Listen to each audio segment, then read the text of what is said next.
James, thanks for joining us from beautiful, snowy Michigan. Tell us a little bit about yourself, would you? Oh, yeah, it's kind of cold, but we haven't got as much snow as we have in the past. But yeah, I'm glad you contacted me. I wanted to talk a little bit about that. Most of you have seen the TED Talk that I gave, that I nervously gave. I kind of wish I could do it over, but hopefully I'm not coming at you like I'm going to give you all the answers here or I have it all figured out. A lot of that TED Talk was kind of my dream for social studies, and I've worked towards some of those things. And then, like I said, in the last 5, 6, 10 years, I've really made some changes in how I teach. But there are some obstacles as far as what's the guaranteed curriculum we're giving our people, and how is your curriculum director going to feel about this? So we're going through a lot of changes in our district right now as well, and I'm hoping you can maybe help me with some of those questions as much as maybe I can help you with some questions too. So hopefully we're here to help each other. I hope you're not hoping that I'm going to answer all your questions and have it all figured out, because that's definitely not the case. But I do have some ideas, and a lot of people that I've taught with have really helped me a lot, really encouraged me and inspired me to do some things. But I don't have all the answers, but I'm willing to share what I know, and hopefully you can share some stuff with me too. So I don't know how, is this going to be like a question and answer session, or is this going to be, I don't know how we want to handle this. I'll let Chris kind of run the meeting, I guess.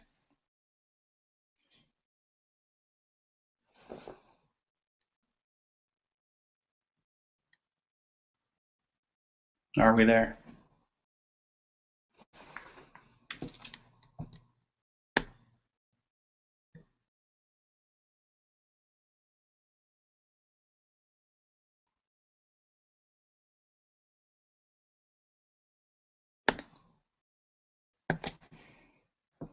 I'm not hearing anything from that end. The video is paused. I see nothing. I see you, but not hearing anything.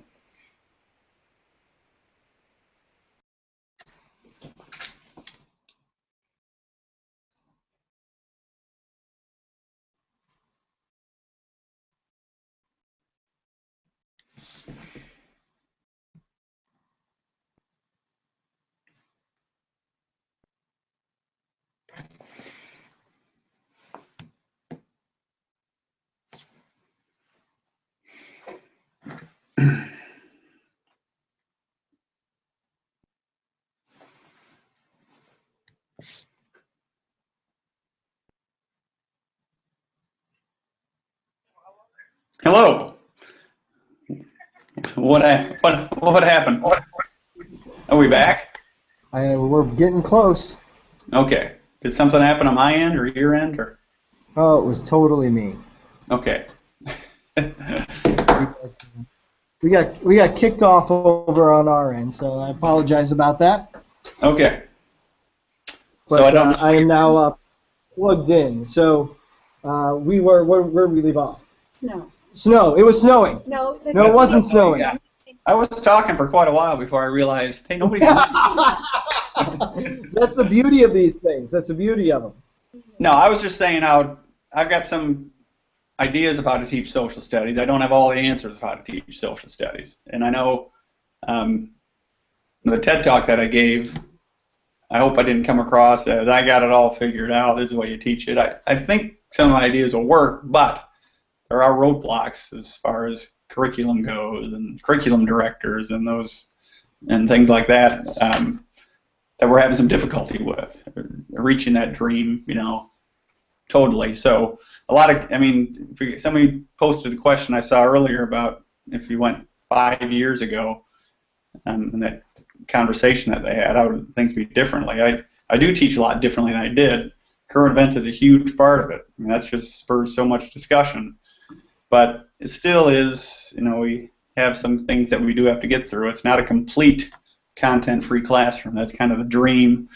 That'd be great, but that'd be a long way off. The whole district, we're going to have to buy in every grade level. And it'd be difficult to, when we have a guaranteed curriculum that we're supposed to give to each student. Is this being met? How do we prove that? That's some of the difficulties that we're having. Trying to keep a real generalized assessments that are more open-ended. We've been successful with some of those things, but we still have some work to do. And our district is going through some changes now with curriculum, and I'm kind of, sometimes I feel hopeful, sometimes I get discouraged of what this means for what I'd like to do, but I'm sure you have those same kind of concerns as well. But I'm open to any questions, or I don't know how we want to handle just be like a question and answer session, or just a discussion that Chris wants to lead. I'll let him kind of handle how this goes, I guess. Sure. I'll open up the floor and see if anybody wants to throw something out to James. I'll just, you mentioned that... Hey, James, we've got Tim Cashel. He's our high school soccer coach and epic, awesome social studies teacher. He's got a question for you. Well, you just said the TED Talk. I watched that. I didn't refresh my memory coming into this.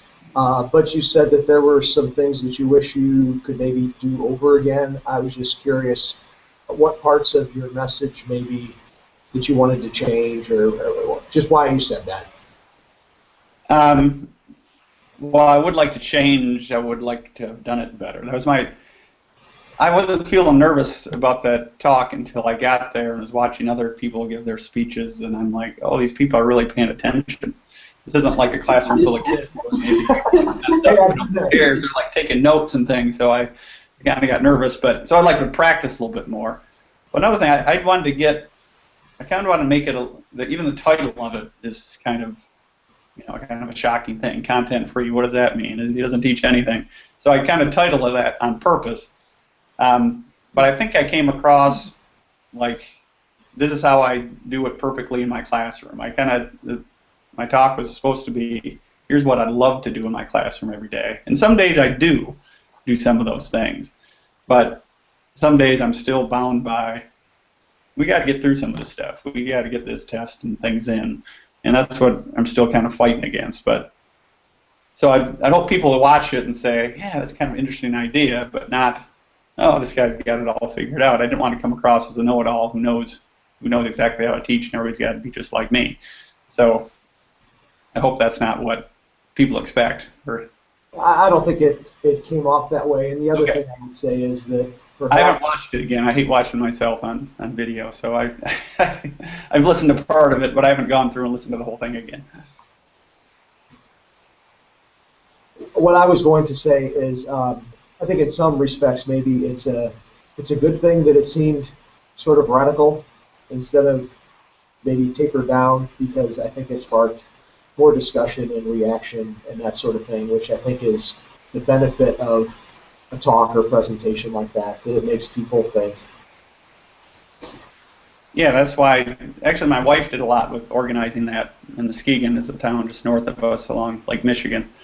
And she said, you should give a talk. I'm like, nobody wants to hear about social studies, middle school social studies. They're going to walk out on me. But really, I mean, everybody has had social studies. Everybody's gone to school, and it really went over pretty well. People talked to me afterwards and said, it was interesting. I never thought about it that way. So, yeah, you're right. I was glad she pushed me to do it, because I never would have on my own. But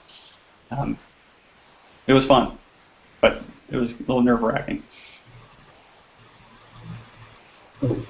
Yes. I was really appreciative of your affirmation of the role we might play as social studies teachers. I think I think at some point you had said something about finding your passion and hoping that we would be helping kids become good citizens, and in some sort of way we would be saving America. I thought that was great. I really enjoyed that statement, because we don't talk like that very often, and I think we need to hear that and remember it, and embrace it to whatever degrees we can on any given day. Right. I loved your ideas about the organic sort of inquiry that kids would be doing about a topic, and I'm glad that you are still really pushing the current events, because it's something I'm trying to push myself to do. I wondered a bit about assessments, and it sounds like you have been grappling with that. Do you want to speak to assessments, and do your classes, are they so tailored that they diverge in a lot of different directions, and how do you manage that? Those are great questions. What does, for social studies there, do you have a Missouri curriculum? Do you use Common Core kind of stuff? The C3 framework that came out, is that being used? What kind of direction? I'll jump in on that. I've been in this district for 3 years, and in the 3 years we've gone through a massive overhaul of shifting from our state standards to sort of a set of about 10 objectives that were laid out by the C3 standards that would allow us some flexibility. So I see, if you were to open up our curriculum guide today, it would be devoid of specific content and phrasing such as Civil War, etc., and so forth. Right. So that, of course, sparked the interest in the video, and you here with us today. Right, and that's what we're the same thing. We have our Michigan grade level content expectations. And for 7th grade, there were, I think, 180 of them. And it's just all, the 7th grade was more of a Eastern Hemisphere kind of history thing. And we'd look through those and go, there's no way we can do all these. And we went through and kind of said, we'll focus on these. And then the C3 came out, and the Common Core for social studies came out. And that, when I started talking to our curriculum director, that could be our assessments just are the Common Core skills, and the content, they need to repeat that skill. Like we're teaching the Civil War, that is something they should be able to show those skills, but also show these skills for all the other units. So we developed we divided our social studies. We have our history content, geography, civics, econ. The geography, civics, and econ are pretty much all covered through current events. It's the history part that's still, we're having a hard time getting our mind out of, we got to give a test over the Revolutionary War, we got to give a test over this, we got to give a test. We're finally realizing we do need to teach some of the facts before they can maybe do some of the skills that are called for in the C3 or in the Common Core. And that's what we're working on now. We're doing a lot of, instead of having a test, we're just going to have them do some sort of paper, some kind of research. Before they can take that test, they're going to have to do some of the basic, maybe a quiz that shows they know the geography of that region of the world. And so there are different skills, different things they have to do, but the assessment will be some kind of skill that's in the C3, some kind of skill that's in the Common Core. But it's hard to get away from, well, we got to teach, how do we know if they understand the Civil War? How do we know if they understand slavery? How do we know if they understand, I'm talking 8th grade now, that's what we teach, but that's where, and when I look back at my TED Talk, I think we don't have to care if they remember all these facts about all those things. We need to know find something they're interested in and do the research on it. So we're switching to, the tests aren't the assessments, but whatever research they need to do. For this assessment, we're going to make sure they're finding the right facts. For this assessment, they're going to make sure they can construct an argument. And it's kind of a language arts thing. That's what scares some social studies teacher. We got to kind of be teaching language arts now, but I guess what really do we want them to know? Do we want them to remember all the facts about the battles, or do we want to be able to use some of that information to make a good argument? And if they're trying to make a good argument, then they got to search for facts. But we're battling as a department right now. Like, well, what do they do in 6th grade? And then 7th grade it's hard. So I don't have a great answer for you, but I think I always equate it to trying to steer a barge or a cruise ship. It's never an easy we'll just change it tomorrow. Than that. Right. In the room. Since you're using current events to foster and drive their passion, how much prep time are you using in order to be ready? Because a current event is current, and so the things that you need to pull from are often scattered. So how much prep time are you using when you're introducing those current event topics, and like how are you managing to make sure that you are hitting your C3 goals within those events? I'm using a lot more prep time than I used to prepare. I mean, it is more work. But I'm going to try to share. Can I share some things? Can I share my screen? How are we going to do that, Chris? You should be able to. Just moving your mouse over to the left side of your screen, that little guy should pop out. Okay, let me try to open. I'm going to try to open something up here. So.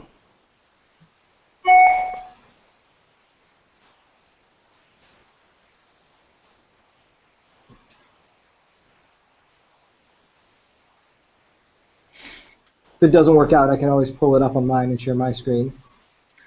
I shared a folder with you. I'm just trying to find it. I can't find my folder. You called it Mo. Right.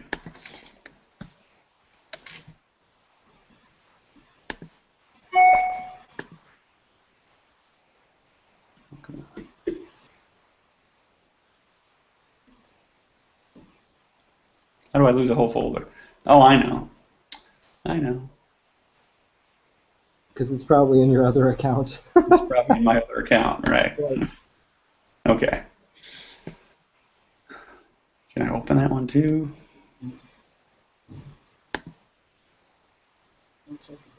Nope.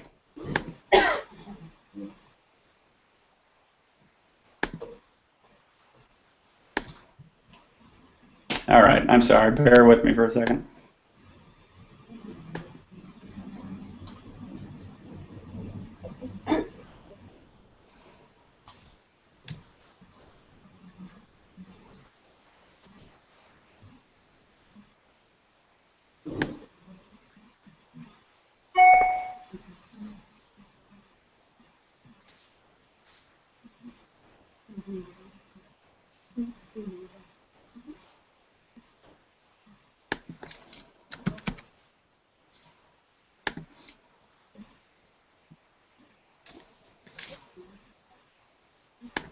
Okay, I'm not finding it all right now. I'll have to look later. So. All right. Well, which document you want me to pull up, and I will share it, put it on here. There's one that was a spreadsheet, like a Civics Connections spreadsheet. I got a current events spreadsheet, Civics Connections 1450. Civics Connections. Is there a Civics Connections one? Yep, got it. Can you see it on your screen? Yes. Got it. This is just an example of. Can everybody else see it then? Well, the font size is a little small for the people across the room, but. Okay, I didn't know if they saw it on their screen or not. But what I tried to do, if we're talking about different stories going on, what's on the left are what the state of Michigan says they should understand about civics and government. And I'd like to change these all and maybe to like some of the C3 as different civics and econ things we could do. But what we try to do is try to find stories that show these things. Diplomacy is one of the issues that's on the left there. So we define diplomacy. We should define some terms that they need to know about civics. And then we can find stories like about Cuba or stories about any other thing where we have diplomatic negotiations going on. They basically summarize the story and then try to explain how that story shows diplomacy. So our goal is, like at the end of the semester, we should have found a story or two that shows our government doing those things. And basically, if they have that filled in at the end of the semester, I can look at it and say, all right, we've talked about all of these things. They were able to find stories that showed our government doing that. And then maybe for the assessment at the end of the semester, I could give them a couple stories, and they have to make their own connections then. Which would you connect these with? Is this a story of the U.S. making and enforcing laws? I mean, that could just be a story about a bill being passed or a vote on anything. generating revenue. That could be just anything about any tax discussion that's going on. So yours would be different from Missouri, or they'd be different if you use the C3, but this is one we've had in the past that shows what Michigan wants them to do. There's another one that's just like that, but it's economics. Oops, wrong one. Or maybe I didn't put that one on here. This is a little bit different, but you can put that one on there too if you'd like. I guess I didn't put the econ connections on. Here's the assessment. Right. This would be, we'd have another spreadsheet like we just had that has economic concepts. But then for the assessment, if I give them any story, they should be able to tell me the who, what, when, where, why of the story. And they should be able to connect the basic economic concepts that we talked about. How is scarcity discussed in that story? So for these could be the same type of assessments used every year. It doesn't matter what the topic is. And that's what we're trying to come up with. Can we come up? We have also, if you do the 5 themes of geography, I don't know if that's something that's taught. Mm-hmm. Yeah. There, I have another document like that I just pick a current event story about maybe an earthquake somewhere, and then I give them the 5 themes of geography. They have to tell me the absolute and relative location of that place. What's the human and physical characteristics of that place? How is movement taking place? So that can be used every year, but it doesn't really matter what the topic is. And that took us a while to kind of figure that out, that we could, it could be content free in that respect. The history part, again, is still the tough part, but for social studies, I tell my kids history is just a part of it. We're going to teach about economics, kind of said in my TED Talk, that I want to spend equal parts on some of those other things as well. So I think that doesn't take too much effort to find some stories that you can connect with. Civics, you kind of have to kind of keep up on the news. You kind of have to, I kind of do check the news each day, and we use CNN student news quite a bit. This is a 10-minute thing, which I used to have kids bring in articles in the old days. Everybody has got to bring in 2 articles to read on Friday for current events day or something. I remember doing that when I was in school, and kids really didn't get anything out of it. It's good to have a common thing. Like today in the news, it was 70-year anniversary of Auschwitz when they discovered that. So that just, it's questions. I said, okay, look that up. There was above a gate there was something in German. So I said, look up, what does that mean, and why do you think it says that? And so this discussion, even though we don't teach that part during 8th grade, I said, well, I'm not going to not talk about it. It's just too important. But so it does take, I think to teach social studies, it helps to be kind of a news kind of nut a little bit and just kind of start thinking, how could I talk about this with my kids? But if you have those assessment things and those spreadsheets and things already made, you can kind of just say, we're going to talk about this story today, and then just as a whole class say, how can we connect this? What's the government doing here? What's the function of government that's being served in the story? And maybe some days you go, maybe there's not a connection. We couldn't find anything, but that's part of the exploration right there. So I figure if they have those spreadsheets filled in, and we can look back. And there's another one that Chris was showing that just had a bunch of notes on it. Another current event notes. Do you have that one, Chris? Got it. Let me share it real quick. And I try to vary it. I usually have the same kids in 7th and 8th grade, so I don't want them to get too sick of me. There's another one, too. There's a spreadsheet.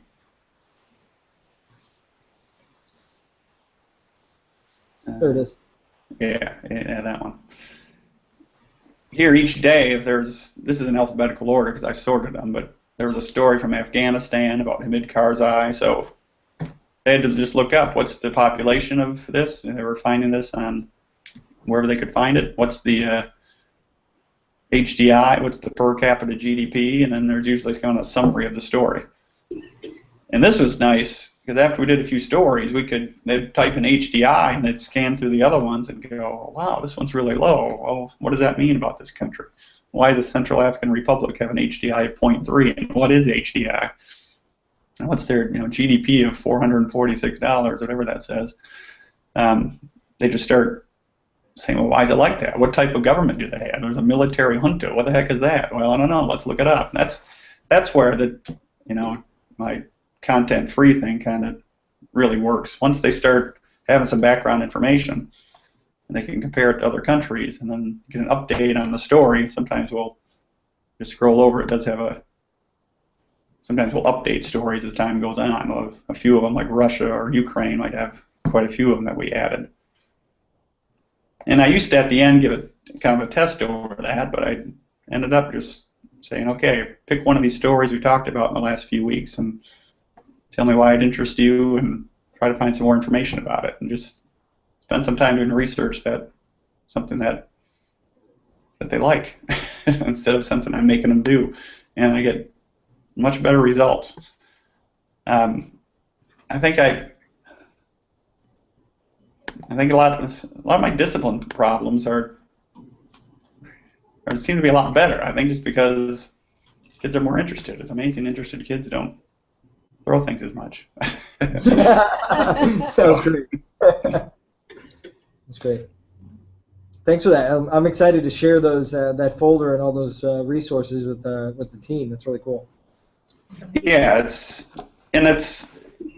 most people, students do well on it. I try to get away from, I want all my kids to get A's. We wanted to have a discussion. You should be able to make these connections, and most people do pretty well in my class not because it's super easy. We're not doing anything. They're learning a lot, but this doesn't have to be like a calculus where you just can't figure it out. It's like, hey, what do you think about this story, and what do you agree with it? We do a lot of discussions about controversial issues sometimes, and I'm like, I'm not trying to direct you to something. Just start thinking about it. The State of the Union address was a great thing that we did, because we were also talking about Democratic Republicans and the Federalists back in like 1800, and they're the first political parties, and Hamilton and Jefferson kind of yelling at each other and calling each other names, and you see the State of the Union address, and half the people are clapping, and half the people are standing there, sitting there like this, and is it really any different? And what are political parties? And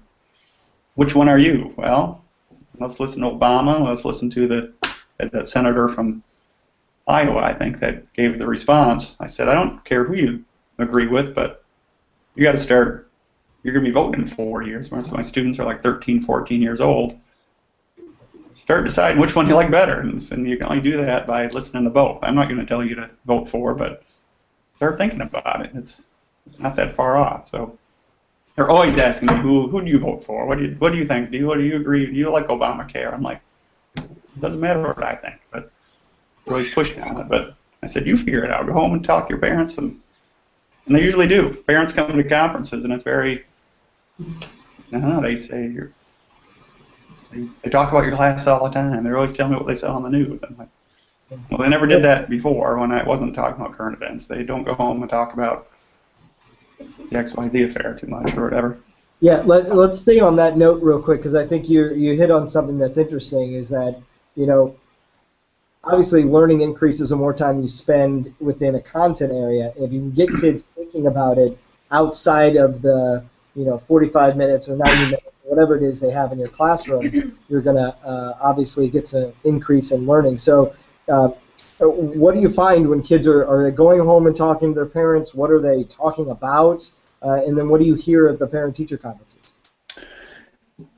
Well, parent-teacher conferences, a lot of them are saying they're talking to me about stuff that I don't know, because they're not always, they're busy and they can't just read the paper every day, or don't nobody reads the paper anymore, I guess. But so it says they kind of learn from them, but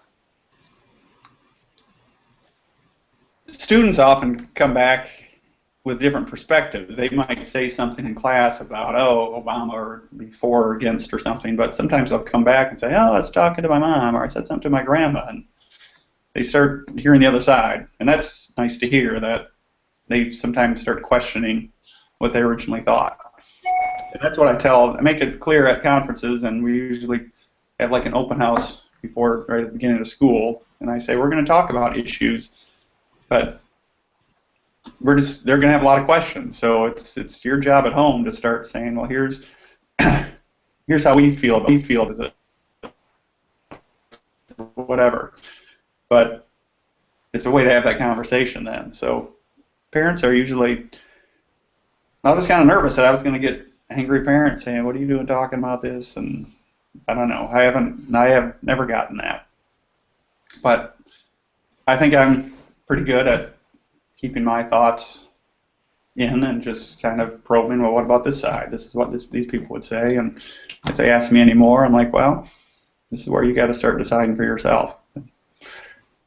That's kind of tough. I know some other teachers, like in our high school, if they tried this, I don't think it would go over as well. I think they're really out there with their thoughts and feelings, and I have a feeling we're nothing like that. Nothing like this. Nothing like that at all. No, I'm sure not. But yeah, I think it could be, well, if one teacher kind of gets in trouble doing it, there might be some backlash on all the other teachers saying you can't talk about these issues anymore. So crossing my fingers that doesn't happen.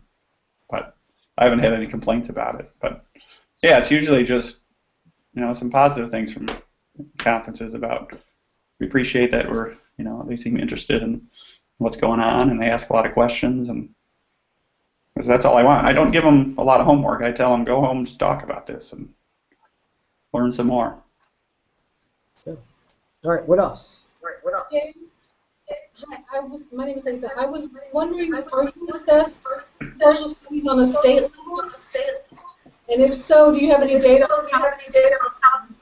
with that? Are we assessed for social studies on the state level? Is that what you said? Well, they just switched it. They're going to be assessed at the end of 5th grade and the end of 8th grade. And then in high school, there is part of the MME, is the Michigan Merit Exam or something, and there's some social studies on that. Data-wise, how do we compare to other schools kind of thing? Is that what you're asking? Or is this type of curriculum successful with that? It's not that I love the state assessments, but that's how they judge it. Yeah, and I don't know what yours is. Our state assessments were supposed to match up with the grade level content expectations for Michigan, the GLICkies we call them. And those are mostly, some of the stuff I showed you there that showed civics, connections, and econ, there's really not that much. Most of those grade level content expectations are history. When we find the MEP test, as we call it, the Michigan test for social studies, has very little history. And it's a lot of econ, a lot of civics, and even the history that's on it, there's stuff to read and questions to answer about it. They don't need to come in knowing a lot of outside information for our test, at least. It's a lot of, if you can read and write well, you can probably do pretty well in those tests. So that's why I've encouraged to say, let's not just teach the history. There's very little on these state tests that are history. Sometimes it's Joey and Susie want to start a business, and there's different economic things that are on there, which if we were discovering the history GLICkies from Michigan, we wouldn't do any of that stuff. So it's kind of hard to, I guess I can't really find any data that really supports that this is helping a ton or not. We do as well as our other subjects that our students do, so I guess I haven't seen a huge, we're just blowing away the whole state with this method, so I wish I could say that. Thank you. That's good. Anything else, guys? Any questions?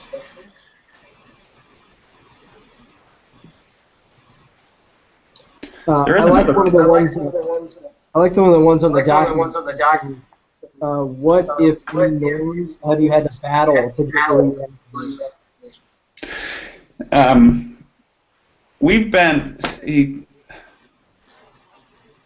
had about 3-4 different superintendents since I've been there, and every time they take over, well, how's math and science doing? How's math and science doing? Because that's what the really state test scores, math, science, not math and science, language arts and math, and then science probably third. So social studies has kind of been under the radar a little bit. Like, how you guys doing in social studies? Oh, we're doing fine. Okay, we'll talk to you in a couple of years. Which a lot of people I've taught with have really complained, but I'm telling them, be careful what you wish for here. We're able to do some things and have some freedom, where I see the math department is like, today and this the next day, and I'm like, I'm glad we have some of that freedom. The last two principals I've had, I've been pretty close with them and kind of said, both of them had taught social studies. And they kind of understood, we really like what you're doing, so that was helpful. We're going through this new change in our district. I don't know if you heard of this RISC program, Reinventing Schools Coalition. You might want to look that up. I don't know if I'm completely sure this is going to work well for our district, but they kind of like any new ideas. They're kind of in favor of, hey, let's try it. But they're also saying, well, we need to make sure we have a guaranteed curriculum. So this needs to all be posted ahead of time for people to see, and we're having some struggle with that. So lately, the fact that we teach social studies, we've been able to have a little more freedom than some of the departments did, and that's been great. But it looks like that's coming to an end a little bit, and that's why we need to get our ducks in a row. If we're going to have some assessments that are valid and be able to do it content-free, we got to get some. That's why we're working on some of these assessments like I was showing you, so we can continue to do this. It can't just be, I understand it can't just be teach whatever you want, whatever you want. There's no rules at all. There's got to be some, but the fact that, I don't know, most parents have been happy and kids have been behaving kind of gives you some more freedom too. Yeah, what's going on in your classroom? We're getting complaints all the time. So that kind of helps. There's another thing I shared with you. Can you put that, I forget what it's called though, Social Studies Concepts maybe? It's a PDF, I think.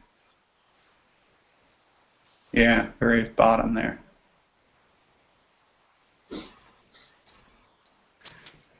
This is, well, my own creation, kind of. But it's taken from, I made these into little kind of poster card things that are laminated.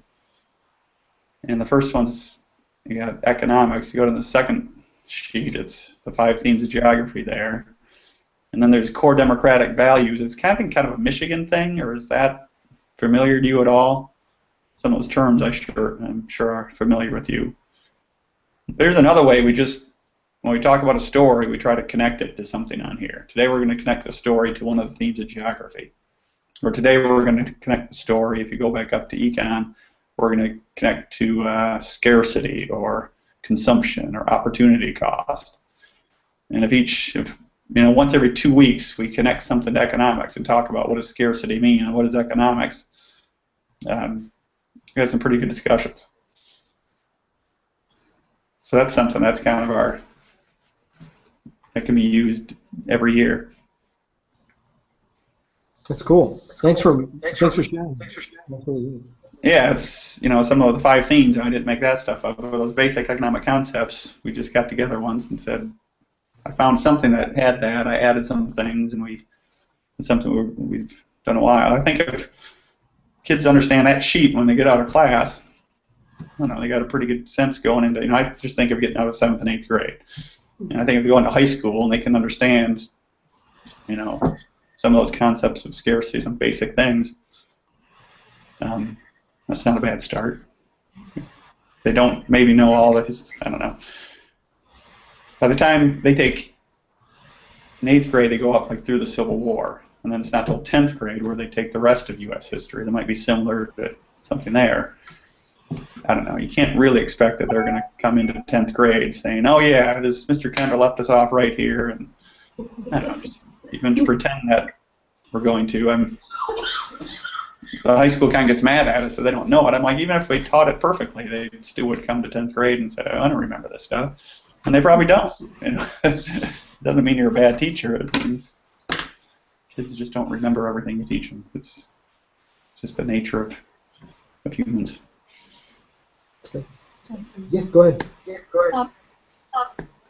I'm wondering about your class on a daily basis. I hear you use the word discussion, and I'm assuming personal devices and research. So could you describe some of the they might be doing? I mean, tend to need more than one thing, and I just want to create. What's going on in your room? Every third word cut out, I think. Personal device using, I think I heard Chris a little bit. Can you summarize that just quickly? Yeah, just what does the average day look like in your classroom? Okay. Yeah, usually start with current events. I mean, the last few weeks you've had exams. I was trying to get some stuff in. It's a little different, but I usually start with current events. A lot of the times it is like a CNN student news. Occasionally I found a site called isit.com, which has a couple current event articles each day, and kind of ask some questions. How do you think that fits? I try to incorporate reading at least twice a week, even if we watch a CNN clip. I'll often look at that at night. They'll kind of say, here's what the stories are going to be. And when I get to school in the morning, sometimes there's an update. I'll say, okay, here's the clip. Hey, everybody read this article right now. So they usually take a little bit of time of a little bit of writing. And then I say, okay, what's the update? We saw the news, which was taped the night before, usually, that CNN news. What's the latest? And they really get into, there's something new. And sometimes even the article that I have them look up, they find something even more recent an hour later in school. So they're really into saying, oh, well, now it says here that, something about Syria or Obama has left India. So we found that it just found something new. So they watch that. Usually some activity if they're posting notes like in one of those spreadsheets. Or there's another one, Chris, you can find, I'll show it in a second, about like a CNN form. That might be in that folder too. Where they give some kind of responses. And then there's just kind of a transition time into, all right, let's into our history part. The class goes pretty fast because it's kind of like two and one. No permission, it won't let you in there? Yeah. That's all right. Okay. We'll get it later. So it's usually 25 minutes of current events and then 25 minutes of the history part. Unless it's something that really connects and they're really into, then we'll just do current events sometimes the whole day. But I haven't been able to completely get rid of the history part. Are you on? But usually by the time we'll do the rest, and they look at the clock and they say it's time to go. What do you know? And then we're on to the next one. Hey James, are you on a block schedule or at the middle school? No, it's just we're on semesters and we just do about 55 minutes each class every day. Great. Are you teaming or are you a junior high?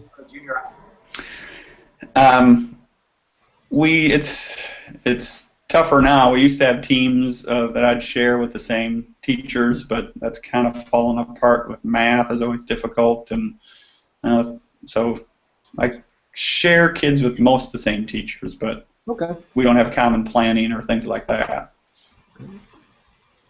Well, James, I thank you for your time. I don't want to keep you for too much longer. Yeah, one more question. And I'll let you enjoy your evening. James, it's Lisa again. I have a appreciation. Do you have different ability levels? How do you differentiate your reading level, things like that? That's definitely a big keyword.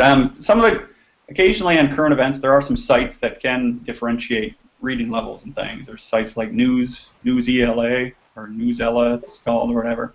A lot of current events articles where they can pick their reading score. But a lot of it another change that I made in the last few years is I used to sit in rows and kids had to be quiet and listen to me, and I was the teacher. Now they sit in groups. And I just have them say, look, your group has to come up with these answers. And I just come around. Some are more helpful, and some need more help than others. And I'm saying, look, we're all in this together. Everybody's got to get this done. And if somebody needs more help, and I need to help them more, so I'm more of a cheerleader, encourager than, not saying you can't figure it out, too bad for you. It's that if you need help, ask me, I'll help you. If the person next to you, you can't figure something out, let's help each other. So I need to do better at the differentiation, but I think a lot of it can just be done with, let's work together on this. Whoever needs help, let's help them out. Let's get everybody to the finish line together. And that kind of goes against what some of the things our district wants to do in the next couple of years. And so I might have to really look into the differentiation quite a bit more. So I don't have a great answer for you, except I'm trying. Great. Thanks, James. I really appreciate it. It's been great getting the opportunity to hear from you, and I look forward to working with you in the future. And I know the personalities of everyone in this room would love to interact with you this day and be a colleague for you. This is great. I love just hearing from other people that want to try new things and have ideas, and hopefully we can learn from each other. So thanks. Great. Thanks, James. Have a great night. Thank you. All right. See ya.